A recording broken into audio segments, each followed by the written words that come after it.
Hello darlings, for today's video I'm transforming myself into Frankenstein. To get into character, I'm popping in the ttdeye Avatar Yellow contacts and then I'm starting to paint my face green. I'm using the water activated paint from the Mehron Paradise AQ pastel palette and pouncing this all over the face with a damp sponge.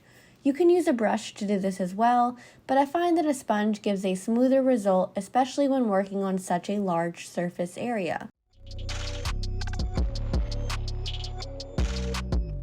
After I'm happy with the opacity, I'm setting the entire face with the Mehron Color Set Powder by pressing this into the skin with a dry, Wet n Wild sponge. If you want your paint looks to stay in place all day, I definitely recommend picking this up as it's really affordable and I'd rather not waste a much more expensive powder since I'm using so much of it for my painted looks. Next, I'm filling in my brows with the Bold Face Beauty Brow Pencil. This is in the shade B12, which is black. Once I've filled in my brows as per usual, I'm applying the Pixi Starry Night Liquid Fairy Lights to my lid in a graphic eye shape. This is so beautiful and shimmery and on camera really doesn't do it any justice because it's like a disco ball in the sunlight.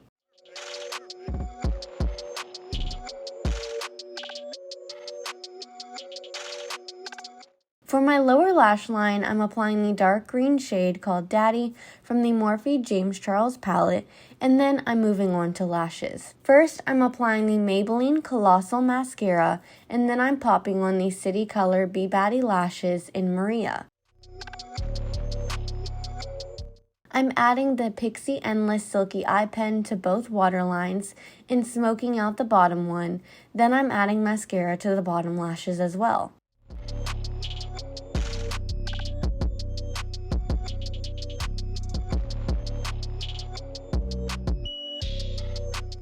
For contour, I'm taking that same dark green from the Morphe palette and applying this to the hollows of the cheeks. I'm dragging this towards my mouth and then I'm sweeping it down to the jaw and chin to square out the face.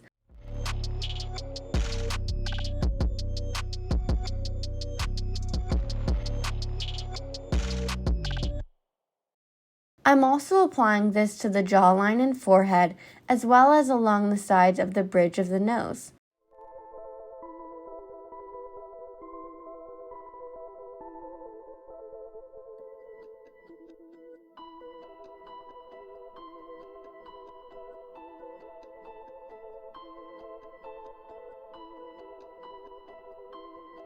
Next, I'm highlighting with the Touch and Soul Metallist Sparkling Foiled Pigment in the shade Sun Aurora. This is very intense, so I'm only applying a little bit of this to the inner corners of the eyes, tip and bridge of the nose, Cupid's bow, along the highest point of the cheekbones, as well as the center of the chin and forehead. Now to add the stitched up detail, I'm dipping into the Mehron water activated paints again. This time I'm working with the AQ Basic palette and I'm taking the red shade and drawing the open seam.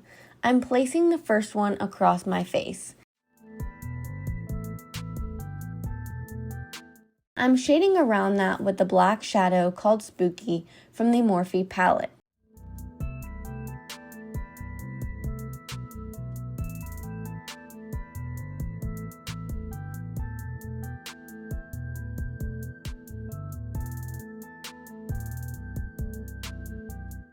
With the same shadow, I'm using a circular pencil brush and tapping a dot around the seam.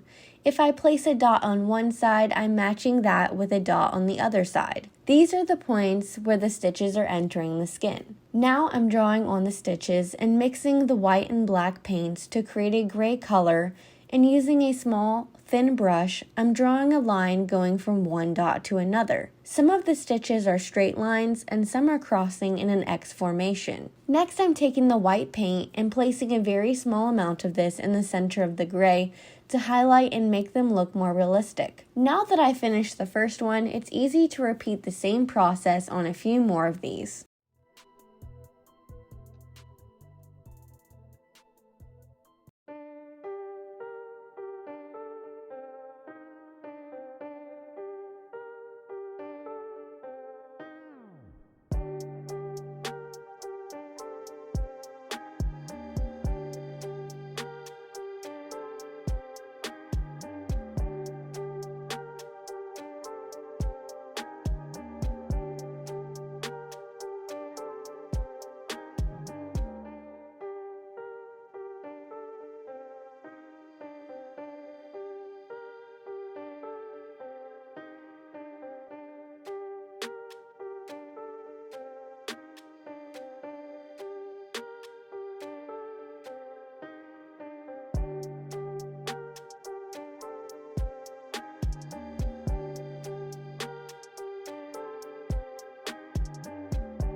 Finally, I'm adding a black wig and a red lip.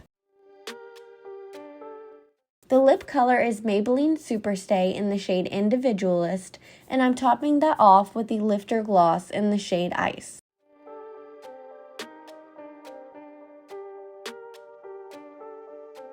And that completes this Frankenstein look. Let me know what you're going to dress up as this year in the comments below, and please don't forget to like, comment, and subscribe. See you next time!